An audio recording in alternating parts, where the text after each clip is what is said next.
Salut à tous, c'est Fildron, bienvenue dans ma petite cuisine. Aujourd'hui, je vous propose une recette ultra simple, pas chère du tout et très rapide à préparer, de pâtes au poivron fondu, parmesan et œufs. Pour la faire, il vous faudra des pâtes, ici j'ai pris des pâtes fraîches, mais n'importe quelle pâte premier prix suffiront, un poivron, un oignon, deux tomates pour les légumes, deux œufs, du parmesan et un fond de sauce tomate, hein. Ça peut être de la purée de tomate, du basilico à la con, ou ça peut être aussi un truc plus élaboré. Ici j'avais un fond d'arrabbiata, mais ça marche avec tout, hein. Si vous avez de la purée d'aubergine ou ce genre de truc, faites-vous plaisir, mettez ce que vous aimez, mettez ce qui vous reste dans votre frigo, ou achetez-vous une sauce qui vous tente.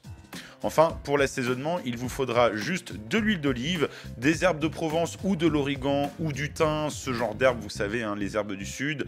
Moi, je mets de l'origan, mais vous pouvez mettre un peu ce que vous voulez, du sel, du poivre, de la poudre d'ail si vous aimez, et c'est tout. Pour la dose, vous en avez soit pour 2 repas, soit pour un repas pour deux. Les très gros mangeurs pourront manger ça en une fois, mais même moi, j'y arrive pas.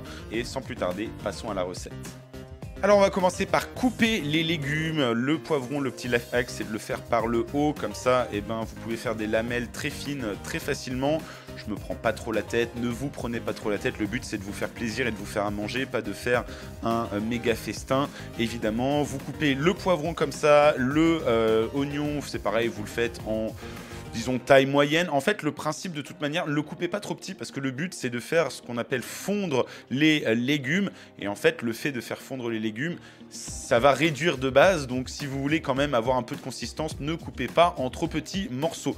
Le truc pour faire fondre, c'est de mettre un peu d'huile et surtout beaucoup d'eau pour que du coup ça devienne très très tendre et de couvrir à feu moyen, donc 5-6 en puissance. Ensuite, vous allez préparer la purée de tomates. Moi, je recommande de mettre des tomates fraîches, mais si vraiment vous avez la flemme, vous pouvez prendre que de la sauce tomate. Moi, j'aime bien le mix entre tomates fraîches et du coup sauce déjà prête, parce que ça a vraiment une super consistance de sauce tomate à la fin, comme si vous l'aviez acheté dans le commerce, mais en même temps, on sent que c'est beaucoup plus frais.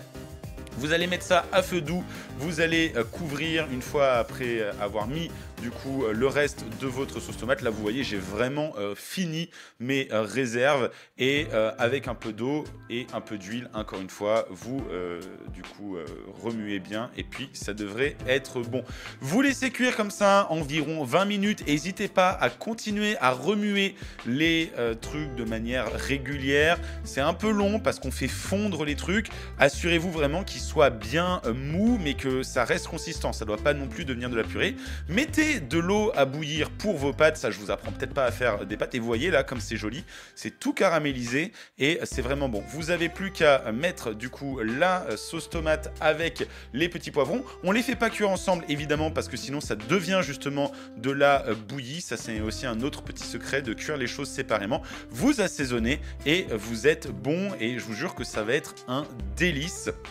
Ensuite, du coup, vous pouvez évidemment mettre vos pâtes à cuire, hein, selon qu'elles soient fraîches ou pas fraîches. Et vous allez finir par la gourmandise. Vous dumpez votre parmesan et vous cassez vos œufs par-dessus. Vous couvrez pendant quelques secondes. Alors attention, dans cette version-là, hélas, je l'ai fait un peu trop cuire l'œuf. Et du coup, le haut était notamment un peu voilé. Quelques secondes suffisent en vrai. En 30 secondes, vous êtes bon. Donc ne vous prenez pas la tête à ce niveau-là. Et vous voyez, le résultat, il est vraiment très très cool, très appétissant. Alors oui, je sais, l'œuf a un peu trop cuit dans mon cas, mais je pouvais encore le casser sur le haut du mélange et c'était vraiment un délice. J'espère que vous vous régalerez. Gros bisous et en attendant la prochaine, je vous dis tchuss.